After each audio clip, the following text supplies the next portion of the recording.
बिहारी गांव में बसे एक छोटे से खेतिहर किसान रघु की जिंदगी, जो धरती की मिट्टी से उतनी ही जुड़ी थी जितनी उसकी मेहनत से।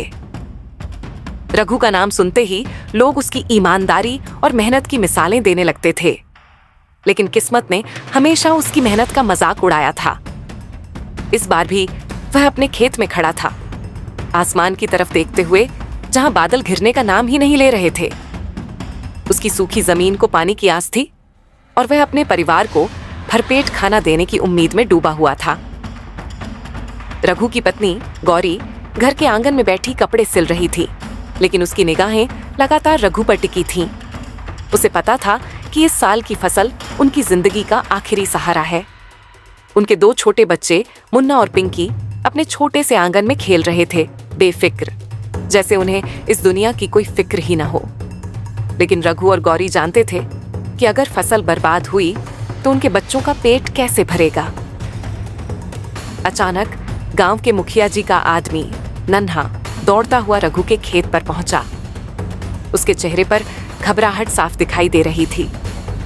वह हांफते हुए बोला, रघु भाई, खबर आई है कि सरकार ने इस साल की कर्ज माफी को रद्द कर दिया है।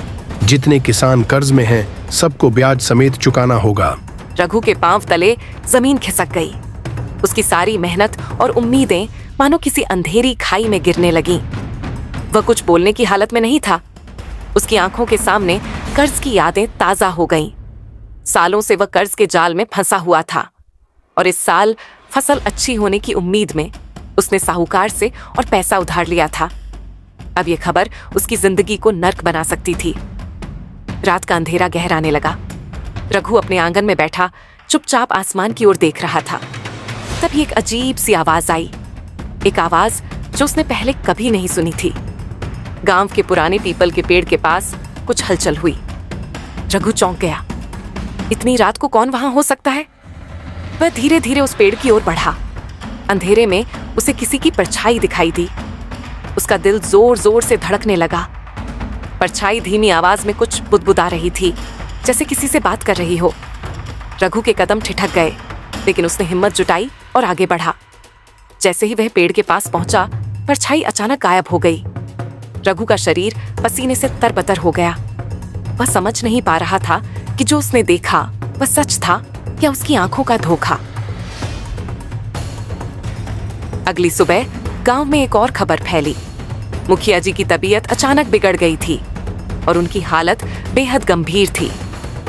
पूरे गांव में हलचल मच गई। लोग तरह तरह की बातें करने लगे। कुछ का कहना था कि ये गांव पर कोई पुराना श्राप है जो अब असर दिखा रहा है। रघु के मन में भी पिछली रात की घटना घूमने लगी।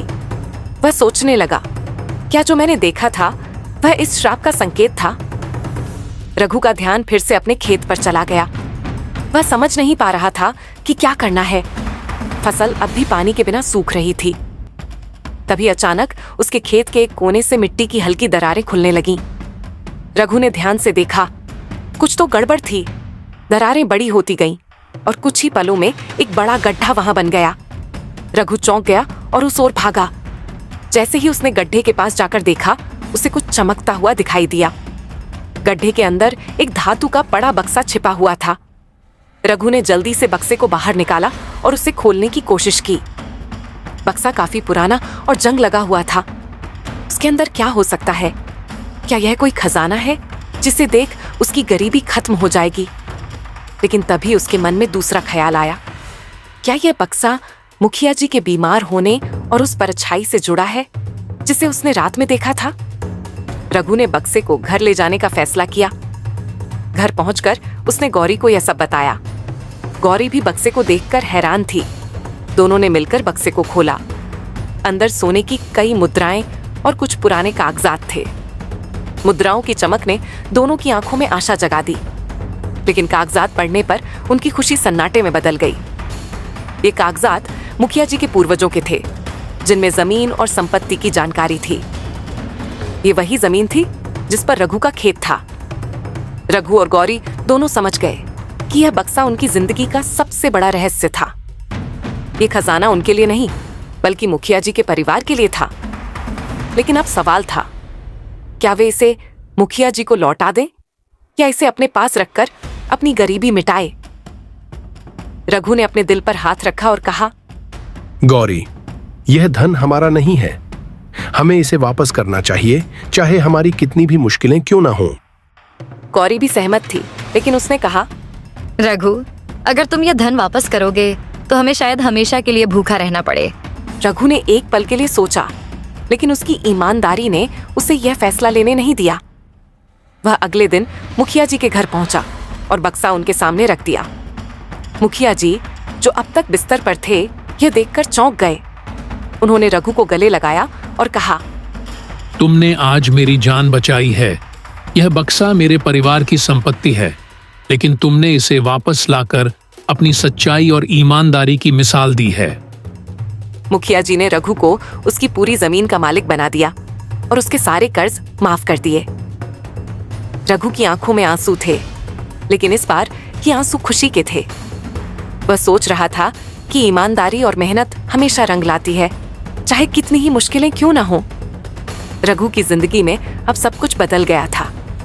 उसकी फसल भी समय पर बारिश से भरपूर हुई और उसके परिवार ने कभी पीछे मुड़कर नहीं देखा। लेकिन उस बक्से की कहानी और उसकी रात की परछाई आज भी एक रहस्य बनी हुई थी, जिसका जवाब शायद कभी नहीं मिलेगा।